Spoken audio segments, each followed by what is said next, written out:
Hello all, and welcome back to the Lair. Today we're talking about why ranges suck in Dungeons & Dragons 5th edition. Over the years, I've had a variety of players at my table who've played a lot of different races and classes, but one of the least played classes in my games is Rangers. It's so bad, in fact, that the last time somebody played a Ranger in my campaign, he retired the character early and made a monk instead. In this video, we're going to explore the issues that a Ranger has and perhaps provide structured ideas on how we could change or fix it. As always, make sure you guys like the video and subscribe to the channel as we approach 2,000 subscribers. Your support has been greatly appreciated and I hope you guys enjoy the video. Rangers boast an impressive 1d10 hit dice per level, putting them on par with the most popular class in D&D, the Fighter. You'd think that'd be a sign to come that Rangers are just as good as fighters. Well, you'd be wrong. Whilst yes, Rangers do start off with an additional proficiency over fighters, their features at level 1 are all based around tracking and exploring, whereas the Fighter gets a fighting style, which can vary from dueling, defense, protection, and even archery, funnily enough, to name a few. And they also get Second Wind, a powerful ability that allows fighters to tap into their reserves and regain hit points equal to 1d10 plus their level. The fact that Rangers have an entirely utility-based kit to begin with isn't necessarily a bad thing, but the big issue is in Dungeons & Dragons is that there aren't really that many resources or systems available that are raw, that allow Dungeon Masters to include survival and exploration elements in their games. Most Dungeon Masters just don't know how to do it, and handwave most of the relevant decision making that a Ranger could actually take value from. This doesn't help when the features they get don't really include a lot of decision making. The sad reality is, you can't really blame Dungeon Masters for not wanting to incorporate survival elements like hunting a stag, collecting and boiling water, or navigating a vast tundra, when the Ranger's core kit basically states that anything a Ranger should do can do so automatically. The Natural Explorer core feature, gained at level 1, explains that if a Ranger travels for an hour or more in their favoured terrain, they gain a variety of benefits. Gaining benefits of a class isn't a bad thing, but when these benefits contradict survival gameplay and dice rolling, a lot of Dungeon Masters who would be interested in doing survival gameplay and challenges will not do it. I mean, why should they? If you make a Ranger and your favoured terrain is swamps, for example, and a lot of the adventures take place in a swamp, perhaps the Baramaze module, for example, your party's movement isn't going to be reduced by difficult terrain, which just seems a bit absurd. You're not going to get lost, you're always alert to danger. I imagine that means you probably get to roll a perception check anytime a random encounter is supposed to happen, rather than relying on your passive perception, which is probably okay. Though it is just another safety net for players who don't remember to keep their eyes peeled whilst they're travelling. It's kind of like giving a rogue an ability where they always get the opportunity to see a trap before they step into it. It just seems a bit cheese to me. You're also able to travel stealthily when alone, whatever that means. It doesn't help that a lot of these explanations aren't direct and leave the interpretation up to each Dungeon Master individually. I'm sure some of you would rule this stuff differently, and I've played with enough Dungeon Masters to know that, relatively speaking, there is a consensus on what all of this means. And that's basically what I've been saying so far. I tried looking up a few forum pages on the topic just so I could kind of expand my mind, and it was mostly just whiny players crying that their Dungeon Master was asking them for checks, even though they believe that they shouldn't need to. It seems to be a point of debate, and I don't really think it should be. Classes should be straightforward and concise, and you shouldn't need to read through the fucking lines to figure out what you should be doing as a Dungeon Master or player. Rangers are also able to forage twice as much food as they normally would be able to, and they can learn the exact size and number of a group of creatures, and how long ago they passed through the area. What's interesting in my opinion about this feature is it's not totally bad, it's just a bit niche, meaning it wouldn't be regularly used like the Barbarian's Rage or the Fighter's Second Wind. But it also takes a lot of the fun and dice rolling away from the player. And I know I've said this a few times, but it's true.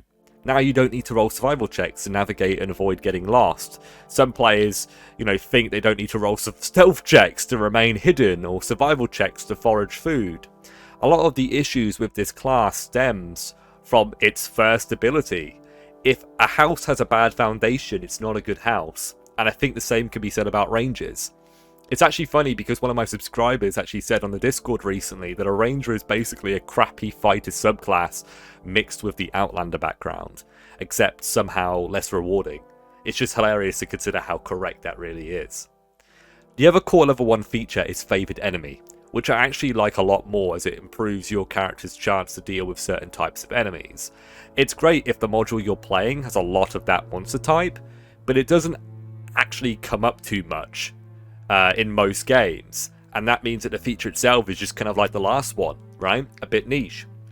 In my campaign that's set in the Barrow Maze, picking undead as your favoured enemy would be incredible, and I imagine playing a ranger would hold a lot of value in a group like that, especially with travelling through the swamp and overcoming the terrain. But it's true that the campaign that I'm running isn't your typical D&D campaign, especially in terms of 5th edition. Things do improve as rangers level up, as they get access to their fighting style at level 2, which is the same time as the paladin does. They have a variety of options, many of them overlapping with the options that the fighters and paladins get, which is good. The big thing that rangers get at level 2 is access to their spells, and while some of their spells are interesting enough, a lot of them are not.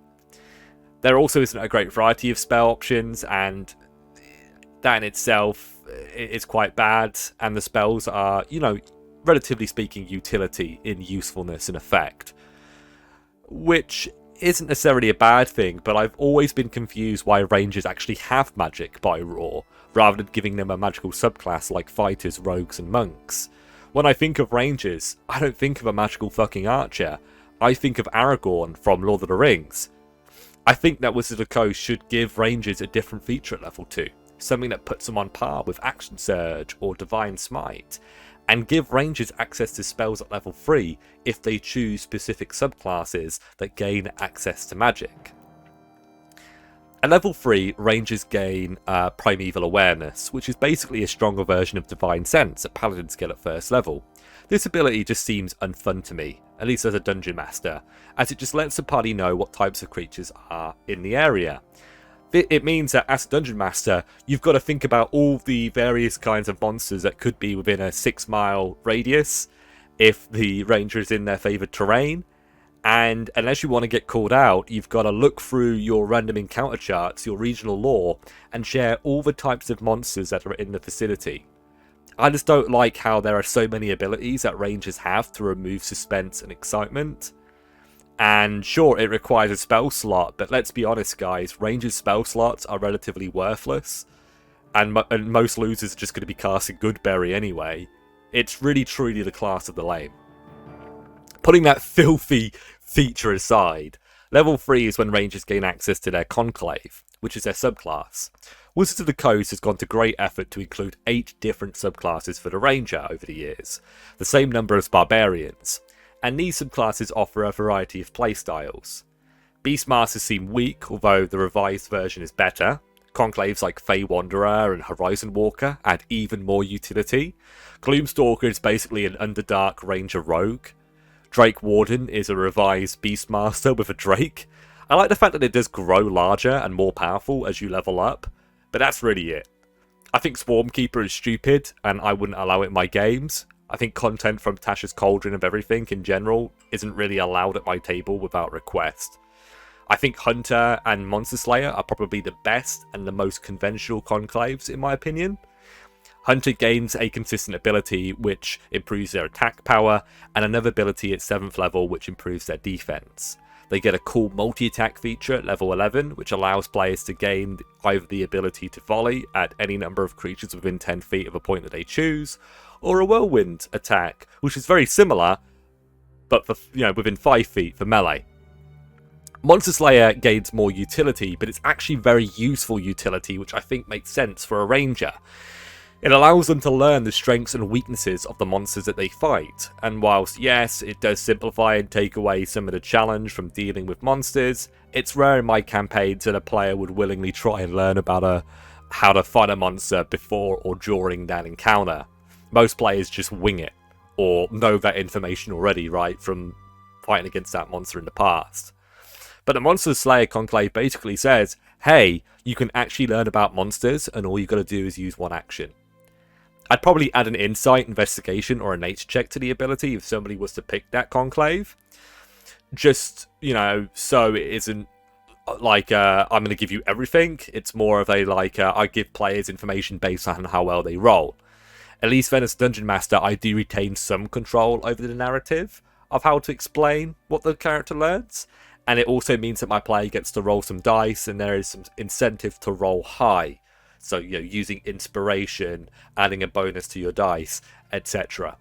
The Monster Slayer also gets Slayer's Prey, which allows them to mark a creature to do an extra d6 points of damage once per turn as an attack, or on an attack even, and this ability refreshes on a short long rest, which I think is okay. The abilities that go beyond level 3 are all about foiling and dealing with the abilities that monsters have, which I think makes sense, all things considered. I could definitely continue all the way to level 20 of the base kit, but the reality is a couple of the later features aren't actually awful. Vanish at level 14 allows rangers to hide as a bonus action. I think they should make that available at level 8, or maybe even earlier. Maybe swapping out Land Stride, which overlaps too much with Natural Explorer feature anyway, in my opinion. Despite the fact I'm not going to cover everything, I do hope that my deep explanation of the earlier features was valuable to you guys. And now let's move on to the part of the video where we can actually discuss what you guys can do in order to fix any of the problems that the Rangers have. Well, Wizards of the Coast has produced some alternative features, such as Favoured Foe rather than Favoured Enemy, and Deft Explorer rather than Natural Explorer. I do actually really like Deft Explorer as it scales and its usefulness as the Ranger levels, rather than just making a Ranger automatically do everything and not need to roll any dice. Deft Explorer basically says, screw that, and gives a player a couple of expertise, like a rogue would get, as well as a few languages, which I'm not a huge fan of, but hey. As it scales, players gain additional movement as well as a climbing and swimming speed equal to their movement speed, and eventually at a much higher level they gain the ability to remove exhaustion on a short rest, which is absolutely fantastic if you're playing with a Dungeon Master who effectively uses the exhaustion mechanic as a way of providing risk and danger when traveling and adventuring. I think the reality is that the way that D&D has designed the Ranger in itself is a flawed concept, and it needs to be completely destroyed and rebuilt in order to be something that players would actually want to more regularly play. It needs to provide effective offensive options while still giving the feature or two that provides the strengths that a Woodsman or Ranger should really have. If a new player joins my campaign and says that they want to be tracking and hunting, foraging and whatever else, I don't suggest that they play a Ranger. I actually tell them that maybe they should try a ranged fighter or a rogue scout, selecting wisdom as a secondary stat. Rogue Scout is an especially good choice as you get access to everything a Ranger really should have, including a few expertise options for nature-based skills. And you also get an ability that allows you to retreat as a reaction if a monster ends its movement within 5 feet of you. You also get Sneak Attack, which is fucking lit, to be honest. If you still want to include some of the conclaves that the Ranger has, you can actually make them an option for fighters instead. You'd be really surprised how well they work, as the subclass themselves aren't really that bad, and might be pretty interesting to use with some of the strengths of a fighter, like their action surge, etc. Remember, it's really only the core kit of the Ranger that sucks.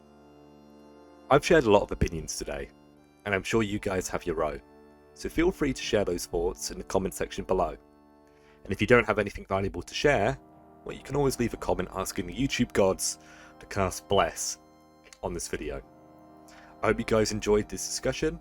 I'll see you next time on Loki's Lair. Until then.